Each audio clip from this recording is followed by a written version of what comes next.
Boa noite, meus amados e minhas amadas. Sejam bem-vindos, sejam bem-vindas. Antes de iniciar a aula, quero trocar uma ideia bem rapidinho com vocês, porque eu acho importante que nós conversemos um pouco antes de darmos, de fato, início ao curso. Eu acredito que está todo mundo aqui buscando o mesmo objetivo, né? Está todo mundo navegando aí rumo ao mesmo caminho. Então, a gente precisa ter algumas coisas em mente, certo? A primeira dessas coisas que a gente precisa ter em mente, pessoal, é que concurso público, se alguém aqui for marinheiro de primeira viagem, concurso público é perseverança e paciência, tá? Eu acho que isso é a primeira coisa que precisa ficar muito clara para vocês. Vocês precisam perseverar e, principalmente, vocês precisam ser pacientes. Acho que perseverança e paciência são as duas palavras-chave nesse processo, certo? Entendo demais que é difícil, entendo mesmo que é muito complicado, mas eu acredito que com paciência e perseverança tudo é possível. Ou não? Beleza. Eu não me apresentei, né? Oi, eu sou o Jobson. Desculpa, gente. Eu sou professor de língua portuguesa. Eu atuo também com didática e legislação educacional. No Ceará, especificamente, eu trabalho mais com língua portuguesa e com didática. E eu dou aula também para cursinhos de Santa Catarina, de São Paulo, do Paraná e de Minas, tá? Nesses estados, eu trabalho mais com legislação educacional do que com língua portuguesa. Mas, de modo geral, trabalho com língua portuguesa e redação, tudo bem? Vamos lá, meus amores. Eu vou projetar minha tela. É a primeira coisa que eu preciso deixar claro para vocês. Há uma tendência de uso de textos mais longos. Há uma tendência do uso de textos que exijam mais do candidato no processo de tanto compreensão leitora quanto interpretação textual. Professor, então o senhor está dizendo que vai ficar tudo mais complicado? Não necessariamente. As provas elas tendem a se tornar mais cansativas, mas não necessariamente elas tendem a se tornar mais difíceis, tá? Vamos lá. O QI médio da população mundial, que sempre aumentou desde o pós-guerra até o final dos anos 90, diminuiu nos últimos 20 anos. É a inversão do efeito Flynn. Parece que o nível de inteligência medido pelos testes diminui nos países desenvolvidos. Nos países mais desenvolvidos, perdão. Pode haver muitas causas para esse fenômeno. Uma delas pode ser o empobrecimento da linguagem. Na verdade, vários estudos mostram a diminuição do conhecimento lexical e o empobrecimento da linguagem. Não é apenas a redução do vocabulário utilizado, mas também as sutilezas linguísticas que permitem elaborar e formular pensamentos complexos. Menos palavras e menos verbos conjugados significam menos capacidade de expressar emoções e menos capacidade de processar um pensamento. Estudos têm mostrado que parte da violência nas esferas pública e privada decorre diretamente da incapacidade de descrever as emoções em palavras. Quanto mais pobre a linguagem, mais o pensamento desaparece. A história está cheia de exemplos e os textos são vários. De George Orwell, em 1984, a Ray Bradbury, em Fahrenheit 451, que contaram como todos os regimes totalitários sempre atrapalharam o pensamento, reduzindo o número e o significado das palavras. Não há pensamento crítico sem pensamento. E não há pensamento sem palavras. Como construir um pensamento hipotético dedutivo sem o futuro do pretérito? Como pensar o futuro sem uma conjugação de futuro? Com o futuro, perdão. Como é possível captar uma temporalidade, uma sucessão de elementos no tempo, passado ou futuro, e a sua duração relativa, sem uma linguagem que distingue entre o que teria podido ser, o que foi e o que é, e o que poderia vir a ser e o que será. Depois de o que poderia ter acontecido, haver acontecido. Se um grito de guerra fosse dado hoje, ele deveria ser destinado aos pais e aos professores. Façam os seus filhos, os seus alunos, falarem, lerem e escreverem. Ensinem e pratiquem o idioma nas suas mais diversas formas, mesmo que pareça complicado. Principalmente se for complicado, porque nesse esforço está a liberdade. Aqueles que afirmam a necessidade de simplificar a grafia, de depurar a linguagem dos seus defeitos, de abolir os gêneros, os tempos, as nuances, tudo que cria complexidade são os coveiros do espírito humano. Não há liberdade sem necessidade. Não há beleza sem o pensamento da beleza. Meus amores, diferentes. Ele pode trazer textos dissertativos. Professor, não lembro o que são textos dissertativos. Me alivia a memória aí. Vamos lá. Texto dissertativo é aquele em que vai haver a defesa de um ponto de vista, tá? Então, sempre vai haver, num texto dissertativo, a defesa de um ponto de vista. E o que isso quer dizer? Isso quer dizer que em textos dissertativos, o intuito daquele autor, o intuito daquele produtor do texto é mostrar para você que aquela informação que ele está trazendo, ela é correta em relação a determinado tema. Então, o texto dissertativo, por ele trazer a defesa de um ponto de vista, ele busca, naturalmente, convencer. Ele busca convencer o leitor sobre um determinado ponto de vista. E para fazer esse processo de convencimento, esse tipo de texto, ele utiliza de argumentos, tá? Aqui, nesse texto, vocês têm argumentos que são trazidos pelo autor. Professor, como é que eu sei quem é o autor? Bem aqui no finalzinho, ó. Toda vez que você pegar uma prova de concurso, uma prova de vestibular, quaisquer que sejam as provas, você sempre vai olhar para aquelas letrinhas miúdas, porque lá você vai encontrar o autor do texto e a fonte, ou seja, de que lugar aquele texto foi retirado, tá? Isso, às vezes, dá para nós insumos, dá para nós informações que nós podemos utilizar para resolver as questões, beleza? Então, ó, bizu, sempre olha as informações que são trazidas acerca do texto, tudo bem? Beleza? Não esqueçam disso não, por favor, tá?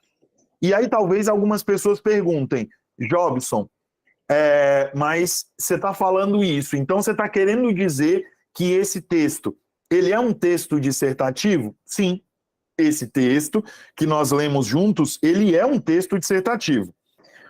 Logo no primeiro parágrafo, tá? Logo no primeiro parágrafo do texto, o autor, ele traz para você o ponto de vista central. Ponto de vista central. Ô, professor, então eu tenho sempre que prestar atenção nisso? Sim, por quê? Todo o restante do texto, ele vai ser construído em cima desse ponto de vista central. Tudo bem? Então é de extrema importância que você perceba isso, tá? O que eu quero dizer? No restante do texto, todo ele, o autor, ele vai procurar comprovar para você, leitor, que, de fato, o QI médio da população diminuiu. E para fazer isso, ele usa em alguns momentos, vou marcar aqui de vermelho para vocês, ele usa em alguns momentos elementos que podem comprovar o ponto de vista dele, tá?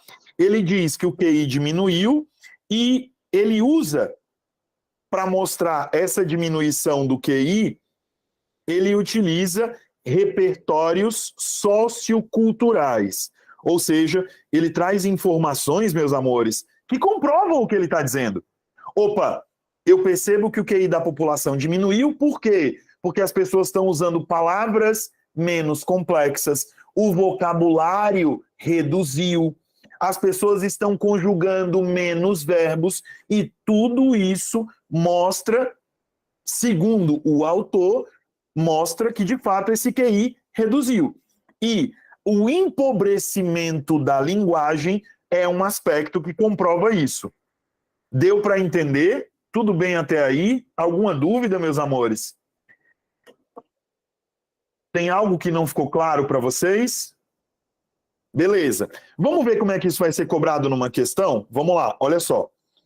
Assinale o trecho que melhor sintetiza o conteúdo do texto em análise.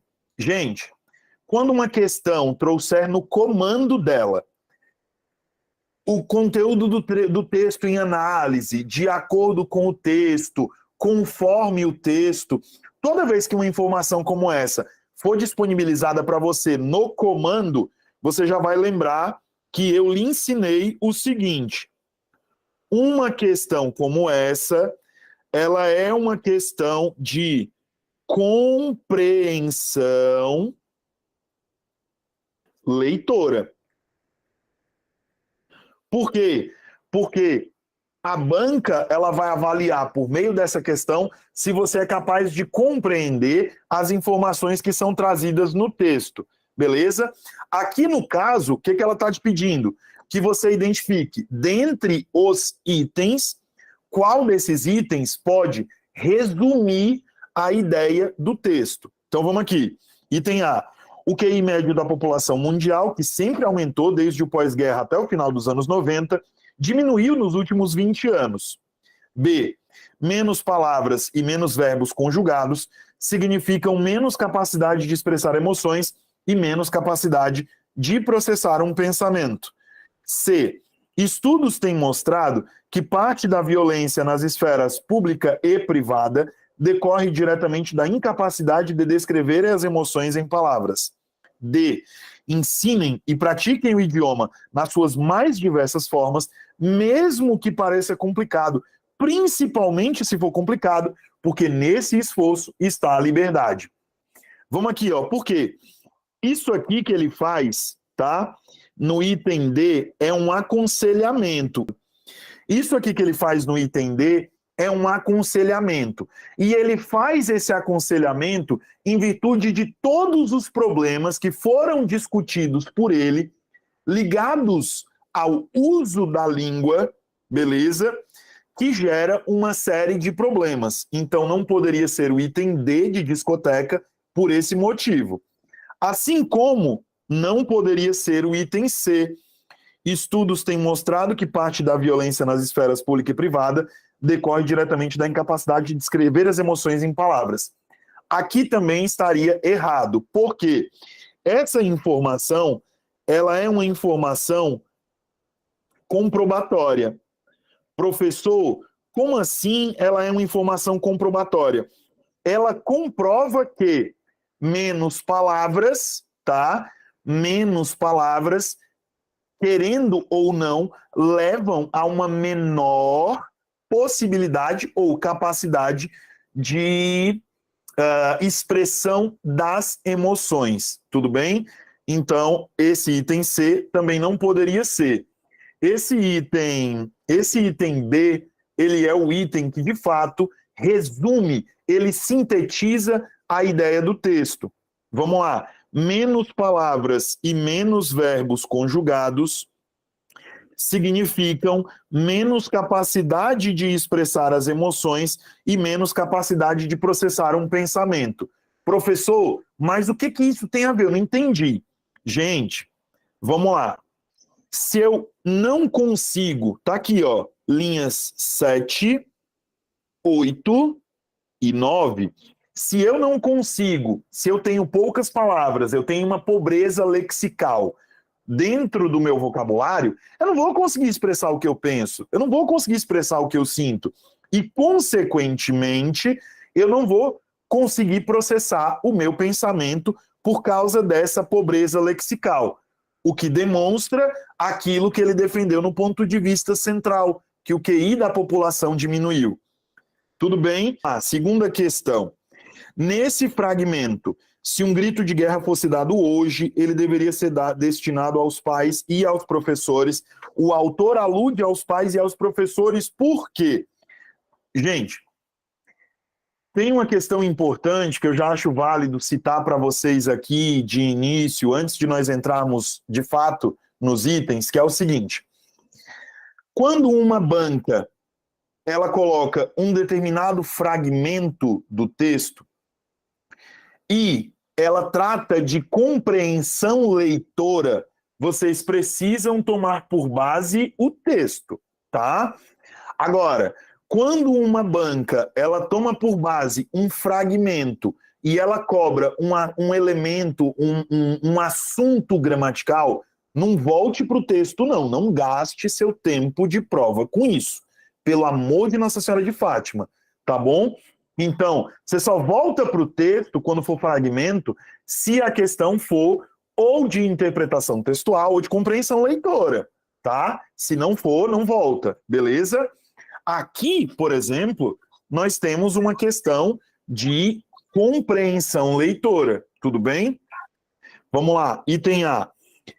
A família e a escola têm o dever de preparar o indivíduo para a vida em todos os seus aspectos. Não cabe à escola tratar da preparação do indivíduo em todos os seus aspectos, assim como não cabe à família. Até porque, mesmo o autor, ele vai ter a noção de que família e escola têm papéis complementares, beleza? Então, o item A está errado por isso. A família tem um papel, a escola tem outro. Então, são deveres diferentes, mas que se convergem, que se unem. Beleza? Tudo bem? B. Cabe a estes e aqueles guiar as crianças e os adolescentes ao sucesso na vida profissional. Gente, também não, tá? A escola, ela não tem só o papel de guiar para o sucesso da vida profissional. Tá errado, não pode, tudo bem? Gabarito dessa segunda questão, meus amores, é item D de discoteca, tá? Esse aqui para nós é o gabarito. Professor, mas explica aí, por favor, o item C que o senhor ia pular. Eu não ia pular não, viu? É porque o povo tá dando spoiler. O item C, ele tá errado por quê? Pais e professores, eles não estarão atentos à evolução da humanidade. Até porque essa não é uma demanda nem dos pais e nem dos professores, beleza? Então, é verdadeiro eu dizer que tanto a família quanto a escola estão vinculadas ao processo de educação do indivíduo. Jobson, eu vou ser mala, eu vou ser esperto, vou ser esperta. Por quê? Porque uma questão dessa, eu que estou me preparando para um concurso público para professor, eu sei, inclusive, que a Constituição Federal e eu sei que a LDB preconizam, ou seja, colocam como regra o que está no item D de jeans. Eu estou mentindo? Vamos lá, gente. Terceira questão. Na linha 21, empregaram-se as aspas de acordo com o que preconiza Cunha e Sintra. Ó, já vou dar uma dica, tá? Vocês estão vendo aqui embaixo, eu acredito, vocês estão vendo, eu estou marcando aqui, para quem não viu, estou colocando de azulzinho. Essa daqui é uma gramática que eu aconselho vocês a terem, tá? Essa gramática é maravilhosa. Eu tenho 2 edições dela em casa, beleza? Essa gramática é incrível. Incrível, incrível, incrível. A parte teórica dela é absurdamente completa e vale a pena o investimento, tá? Vamos lá. Terceira, na linha 21, empregaram-se as aspas de acordo com o que preconiza Cunha e Sintra, item A, para realçar, ironicamente, uma palavra ou expressão. B, para acentuar o valor significativo de uma palavra ou expressão. C, no início e no fim de uma citação para distingui-la do resto do contexto. E D, para fazer sobressair termos ou expressões geralmente não peculiares à linguagem normal de quem escreve. Estrangeirismos, arcaísmos, neologismos, vulgarismos. O que vocês marcariam nessa questão, meus amores? Vamos lá. A gramática, meus amores, para quem tinha me pedido, é a nova gramática do português contemporâneo, tá? Ela é uma gramática um pouco mais cara em relação a outras do mercado, ela custa mais de R$100, mas se vocês forem em loja de livro usado, uma das versões que eu tenho, eu comprei essa gramática por R$30. E não existem tantas diferenças nas versões a partir de 2010, beleza? Então vocês podem fazer uso dessas versões mais antigas, tá? Então vamos aqui. Terceira questão, a gente pode dizer, meus amores, que essas aspas que foram utilizadas aqui, elas foram utilizadas, como está descrito no item A, para realçar ironicamente o valor de uma palavra, para realçar ironicamente uma palavra ou expressão. Por quê? Porque quando ele coloca aqui no texto, estão vendo o texto, né? Quando o autor ele coloca aqui na linha 21 defeitos, ele não está falando de fato de defeitos. Ele coloca entre aspas porque o que é visto como defeitos é apenas por aquelas pessoas que querem simplificar a grafia, como ele coloca bem aqui, ó. Aqueles que afirmam a necessidade de simplificar a grafia. Então, esses defeitos, eles são especificamente para essas pessoas, não para o autor. Tudo bem? Tirei a dúvida, tranquilo? Então, vamos lá. Todos os outros itens aqui, para nós, não valeriam, tá? Porque aqui ele não faz, por exemplo, a acentuação do valor significativo de uma palavra ou expressão. O que é acentuar? É aumentar. Ele não aumenta o valor significativo da expressão, beleza? De maneira nenhuma. Aqui também não é uma citação. Por quê? Para ser uma citação, teria que ser tipo assim, ó. Segundo Paulo Freire, vírgula, aí abre aspas, a educação, e aí continuaria até fechar as aspas, tudo bem? A citação, ela representa discursivamente a fala de outra pessoa. Ela representa que eu vou trazer para dentro do meu texto alguma fala, alguma informação que não é minha, beleza? Vamos aqui, quarta questão. Em qual tempo o verbo mostrar foi flexionado nesse trecho? Ó, aqui é uma questão de gramática, certo? Aqui é uma questão de gramática. Então, você não vai se preocupar em voltar para o texto para eventualmente compreender o trecho no qual essa expressão, essa frase foi colocada. Não precisa, tá? Aqui, se a questão é gramática, se prenda exclusivamente ao que foi colocado dentro dela, tá bom? Então, o que importa para vocês é isso aqui que eu estou marcando de verde. Estudos têm mostrado. E aí, a primeira coisa que eu preciso, meus amores, que vocês se lembrem, é que a banca, ela pode ser, perdão da palavra que eu vou usar, me perdoem antecipadamente, mas a banca, ela pode ser sacana, ela pode ser traiçoeira. Por quê? Ela coloca verbo, ela coloca essa palavra, verbo.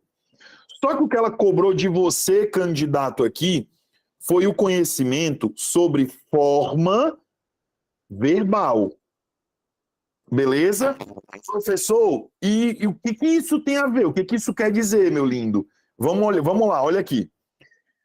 Normalmente, quando eu falo de verbo, eu tenho uma só forma.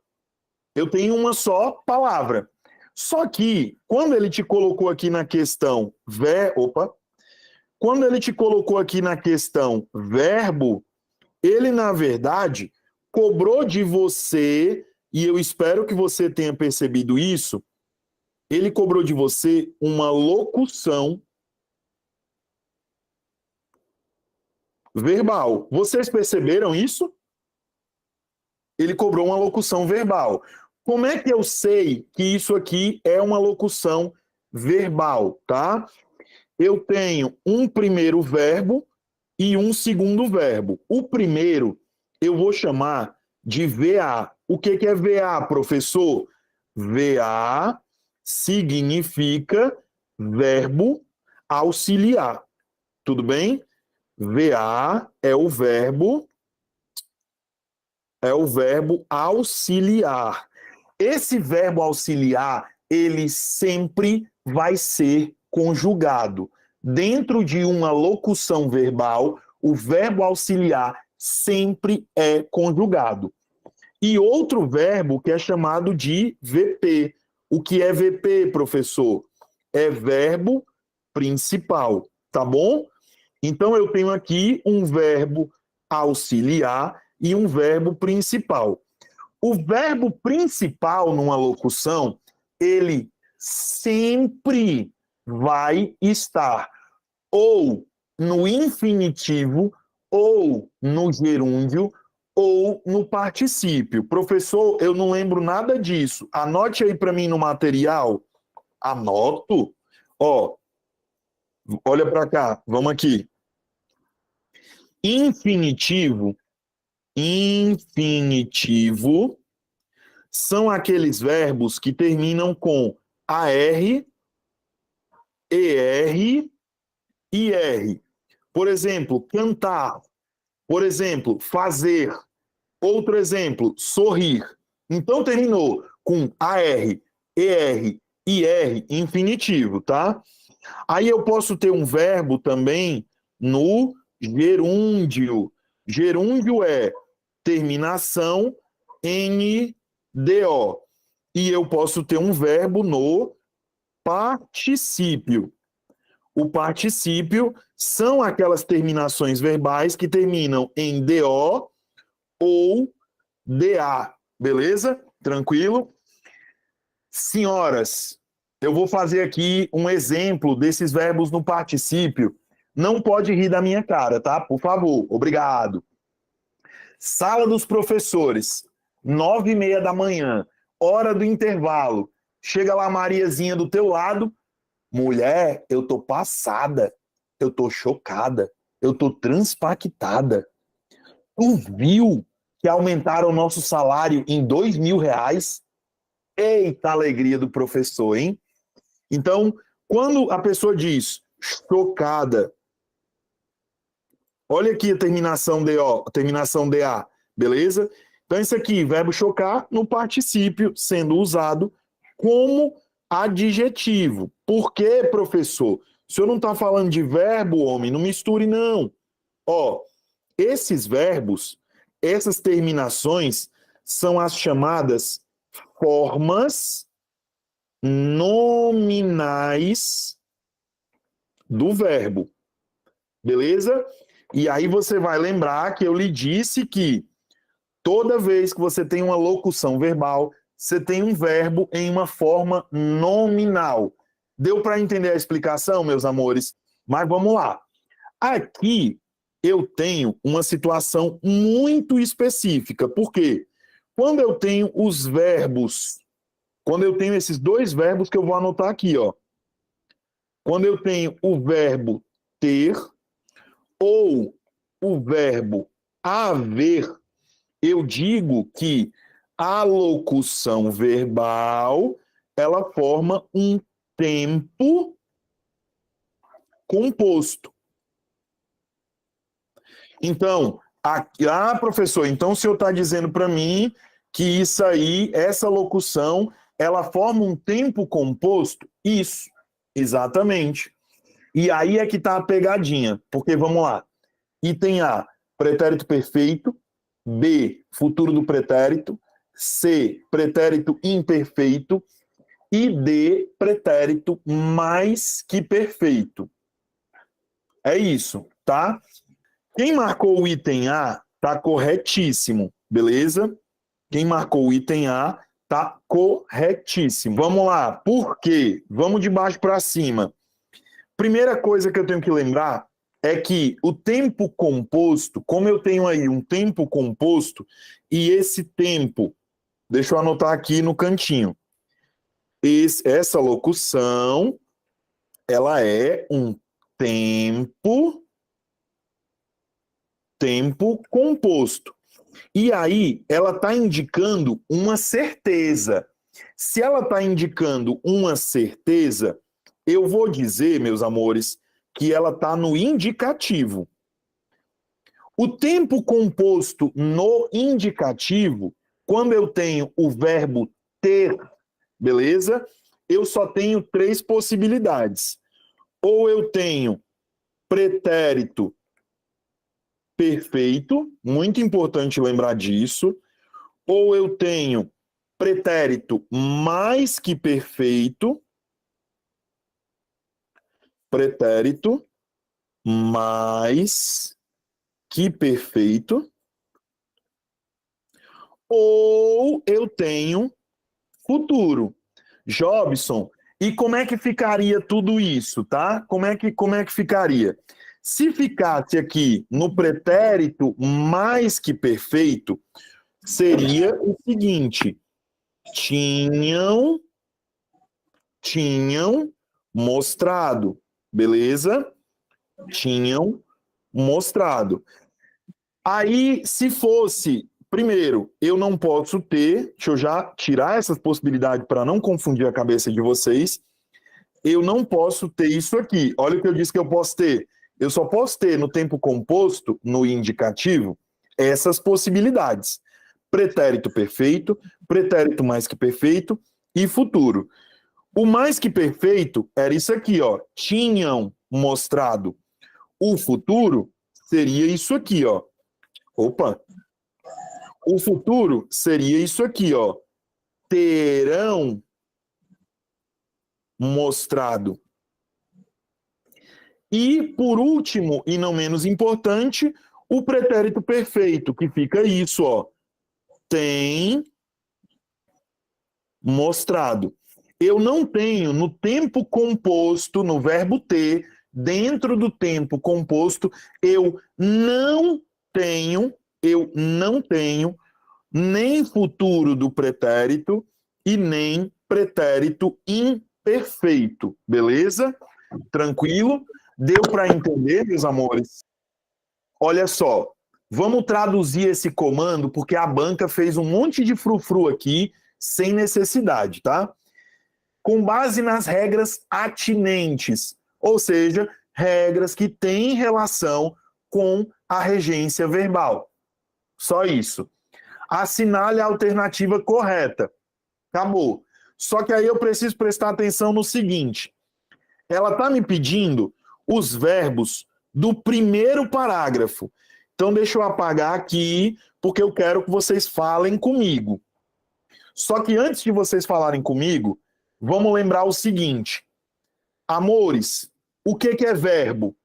O verbo é uma informação que eu dou sobre algo ou sobre alguém. Beleza?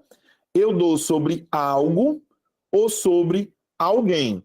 Quando eu dou sobre algo, eu dou uma informação sobre um fenômeno natural, ou quando eu dou uma informação sobre alguém, eu dou uma informação sobre ação, ou eu dou uma informação sobre estado. Normalmente é isso, beleza? E aí, eu preciso prestar atenção nisso, tá? Olhando para o primeiro parágrafo do texto, meus amores, quais são os verbos que eu tenho aqui? Então, vamos lá. Eu tenho 3 verbos. Vamos olhar para a questão. Item A, há um verbo intransitivo, um verbo bitransitivo e um verbo de ligação. Item B, existem 2 verbos intransitivos e um verbo de ligação. Item C, somente o primeiro verbo apresenta intransitividade. Item D, o segundo e o terceiro verbo são intransitivos. Vamos aqui, meus amores. Olha só. Transitividade verbal, ela também é conhecida pelas bancas como predicação verbal, tá? Então, se uma banca cobrar transitividade ou predicação, é a mesma coisa, beleza? Transitividade ou predicação verbal. O que que isso quer dizer? Os verbos, eles podem ser transitivos e intransitivos. Só que eles também podem ser verbos de ligação, tá? Eles também podem ser verbos de ligação. Só que aí vamos entender. O verbo transitivo é aquele verbo que ele não tem preposição junto dele. Peraí. O verbo transitivo direto, olha eu me apressando. O verbo transitivo direto é aquele que não tem preposição. E o verbo transitivo indireto é aquele que tem, sim, esse aqui tem preposição. Professor, traduza. Vamos olhar aqui, ó. Vou escrever aqui embaixo. Se eu disser o verbo comprar e eu disser o verbo lembrar, qual desses dois verbos precisa de preposição, meus amores? Opa, boa, o lembrar. Quem lembra, lembra de. Então, esse verbo lembrar, ele é um verbo transitivo indireto. Beleza? Lembrar de João. Então, se me perguntassem, por esse verbo ser transitivo indireto, João seria objeto indireto. Por quê? Porque João completa o sentido do verbo lembrar, certo? E aí eu tenho bem aqui, ó, mostrei para vocês a preposição de. E já o verbo comprar, se eu disser comprar água, água é um objeto direto. Por quê? Porque está completando o sentido do verbo comprar, que é um verbo transitivo direto. Por quê? Porque não tem preposição. Deu para entender dessa maneira? Os verbos intransitivos, eles são diferentes. Por quê? Porque eles não precisam de nenhum complemento. Eles não precisam de nenhum complemento verbal. Não é obrigatório. Qualquer informação a mais que eu dou ligado a um verbo transitivo indireto, meus amores, vai ser um adjunto adverbial. Por exemplo, eu dormi de lado. Se eu disser isso, ó, eu dormi de lado. Quem dorme, dorme. Quando eu digo o como eu dormi, eu simplesmente estou dando uma informação adicional. Ou seja, o intransitivo não tem nenhum complemento. E já o verbo de ligação, vou até colocar de rosa, esse rosa choque, super discreto. O verbo de ligação, ele vai funcionar para ligar. Ele liga o sujeito ao predicativo do sujeito. Ao predicativo do sujeito. Professor, traduza, me diga aí como é que é. Verbos de ligação: ser, estar, permanecer, ficar, tornar, andar, virar, chegar, parecer. Beleza? Então, ser, estar, permanecer, ficar, tornar, andar, virar, chegar, aparecer. Toda vez que vocês verem um verbo desse, vocês podem compreender que eles podem servir, alguns podem servir, outros são por natureza, podem servir o andar e o chegar. Os outros, todos são verbos de ligação. Olhando para cá, vamos lá. Diante do que eu expliquei, vamos ver se vocês entenderam mesmo a explicação. O verbo aumentar, ele é transitivo direto, ele é transitivo indireto, ele é intransitivo, ele é o quê? Intransitivo, perfeito, maravilha. Ele é intransitivo. E o verbo diminuiu? Ele também é intransitivo, perfeito. Então, eu tenho 2 verbos intransitivos. Gente, a partir daqui, vocês já matam a questão sozinhos, de boa, na tranquilidade. Qual é o gabarito? Item B de bucho e de bode. Se a gente for pensar em transitividade verbal, deixa eu dar um exemplo para vocês. Eu não sei se vocês vão enxergar. Eu não sei, eu espero que vocês enxerguem. Eu tenho aqui um quadro, né? Nesse quadro diz: mar calmo nunca fez bom marinheiro, certo? O verbo fazer, ele dá uma ideia de ação, beleza? Então vamos aqui, o verbo fazer, o verbo fazer, ele dá uma ideia de ação. Então, vamos lá. João faz pão. Nossa, que exemplo absurdo, né? João faz pão. Quando eu uso o verbo fazer, eu preciso obrigatoriamente colocar alguma coisa depois dele, porque senão eu vou deixar você com dúvida. Você não vai entender o que esse verbo quer dizer, entende? Então, João faz pão. Como o verbo fazer precisa de algo depois dele, eu vou dizer que ele é transitivo. Verbo transitivo é aquele que precisa ir até depois dele mesmo para ele ter sentido. Imagina que eu chego para vocês e digo assim: pessoal, eu comprei. Aí vocês são tudo curioso, vocês vão perguntar: professor, comprou o quê? Bora, tá estribado, tá rico, comprou o quê? Aí eu vou dizer: comprei 2 chilitos. Aí vocês, ô cabalizo. Mas se eu usar o verbo comprar, vocês vão me perguntar o quê? Ou seja, ele transita, ele vai além dele mesmo, ele precisa de algo depois, tudo bem? E aí, esse algo, ele pode vir do jeitinho que eu mostrei, ó. Ele pode vir com preposição, vou marcar aqui, ó.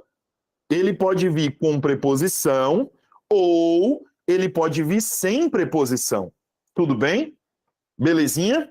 Então, com ou sem preposição, ele vai ser transitivo. Se não houver preposição, a gente chama de transitivo direto, como é o caso do verbo do João.